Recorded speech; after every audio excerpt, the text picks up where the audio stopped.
Hi scholars, hi parents. Our work topic is going on in grammar. We lastly learned about transitive and intransitive verb and now it's a turn for mood. भाव अर्थात भाव। भाव यानी क्या होता है?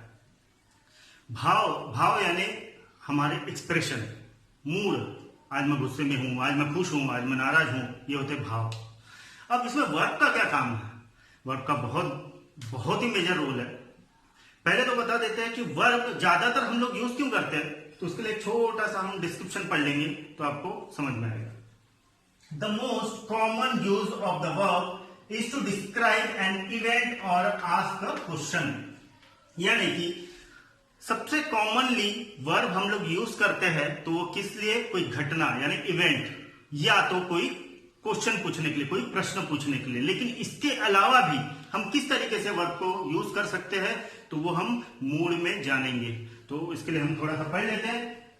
Beside this the verb is used to issue an order और express the possibility. These different situations that a verb describe are known as mood। यानी कि जो नॉर्मली हम लोग जो यूज करते हैं वर्ब कि इवेंट में यानी घटना बताने के लिए, कोई कार्य बताने के लिए, या तो फिर कोई प्रश्न पूछने के लिए सॉरी, उसके अलावा भी हम लोग किस तरीके से यूज कर सकते हैं? कोई ऑर्डर देने के लिए, इशू एंड ऑर्डर यानी कि हम आगे आदेश दे रहे हैं।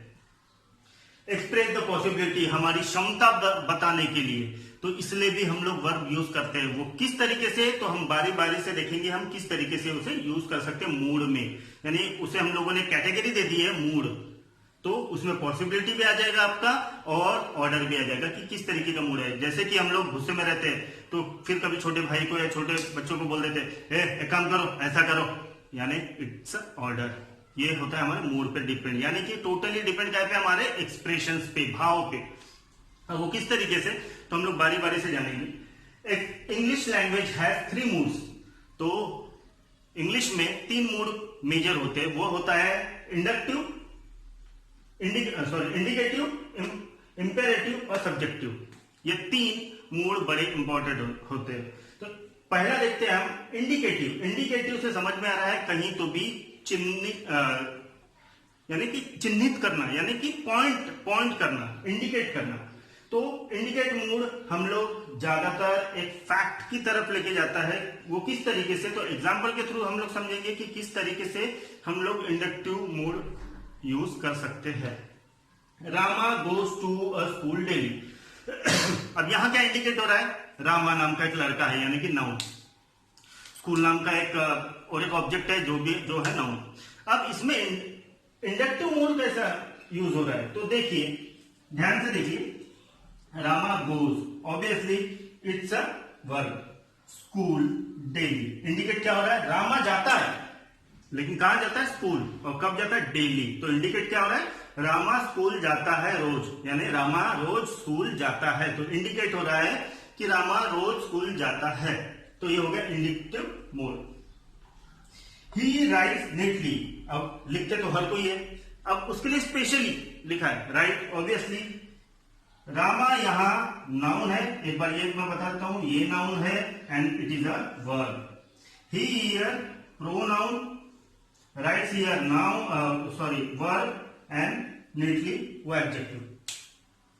अब लिखता हर कोई है, वो भी लिखता है, लेकिन कैसा लिखता है? एकदम सुंदर, नीटली यानी कि स्वच्छ लिखता है, एकदम सुसुचित, उसकी हैंडराइटिंग बड़ी अच्छी है। यानी कि इंडिकेट क्या हो रहा है यहाँ कि वो लिखता है, लेकिन कैसा लिखता है? अच्छा। तो ये हो गया inductive mood. The child is alive.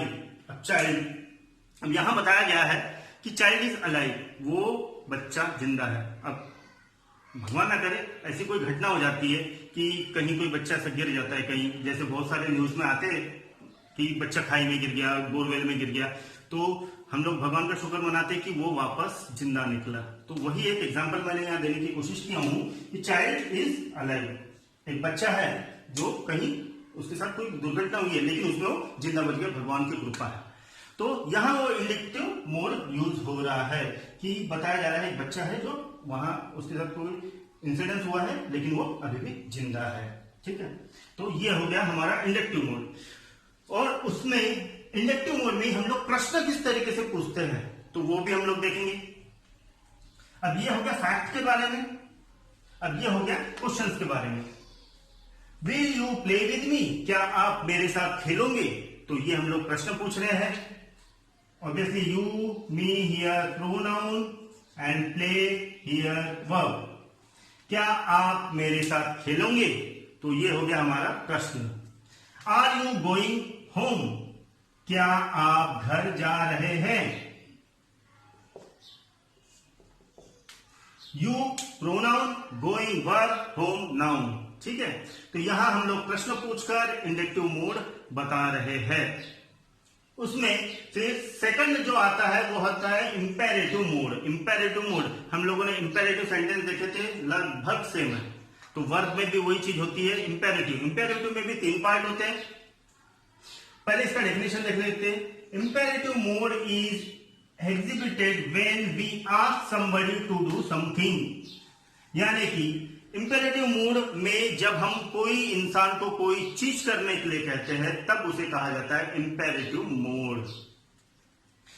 This mode is of 3 types, order और कमांड, ट्रेनिंग और एडवाइस, रिक्वेस्ट और प्रेयर। इसमें 3 टाइप होते हैं। एक तो ऑर्डर यानी आदेश देना, दूसरा एडवाइस देना, तीसरा होता है रिक्वेस्ट करना। तो ये आप लोगों ने सेंटेंस वाला अगर मेरा वीडियो देखा है इंपेरेटिव सेंटेंस, तो उसमें बहुत ही आसानी से समझाया गया है। लेकिन अब हम थोड़ा सा अलग पॉइंट ऑफ व्यू से देखेंगे कि हम लोगों ने उसमें वर्ब किस तरीके से यूज किया है। हमने सेंटेंस तो डायरेक्टली उसमें बता दिया था, लेकिन उसमें हम लोगों ने वर्ब किस तरीके से यूज किया था, तो वो अब हम इसमें देखेंगे। तो ये टॉपिक थोड़ा सा लंबा चलेगा, कल के ऊपर जाएगा ये। तो तब तक के लिए आप लोग ये चीज को अच्छे से फॉलो कीजिए। कोई ज्यादा हौच-पौच नहीं है, ये मैंने अलग से बनाया हूं कि मूड किस तरीके के होते हैं।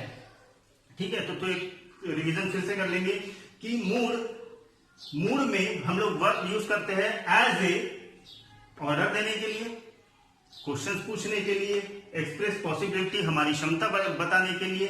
तो हमने देखा कि उसमें 3 मूड है, इंडक्टिव, इंपेरेटिव और सब्जेक्टिव।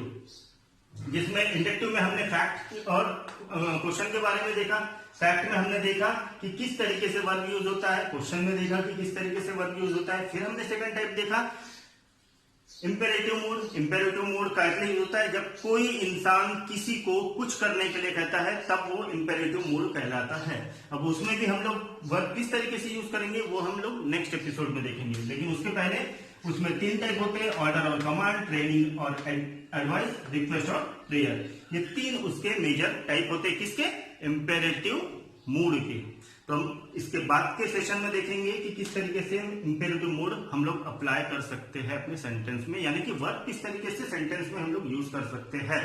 तब तक के लिए stay safe, stay at home, protect your family from COVID-19, boycott Chinese product totally and wear mask everywhere and whenever.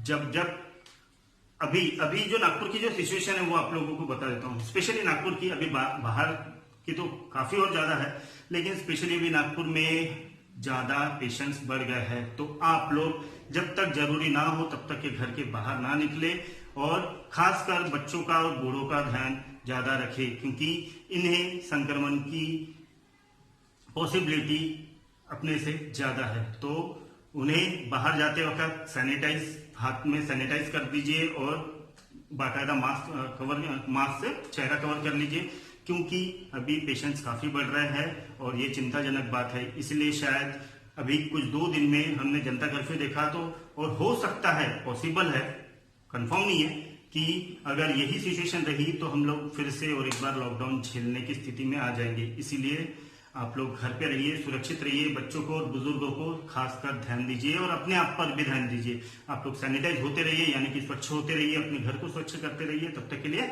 जय हिंद।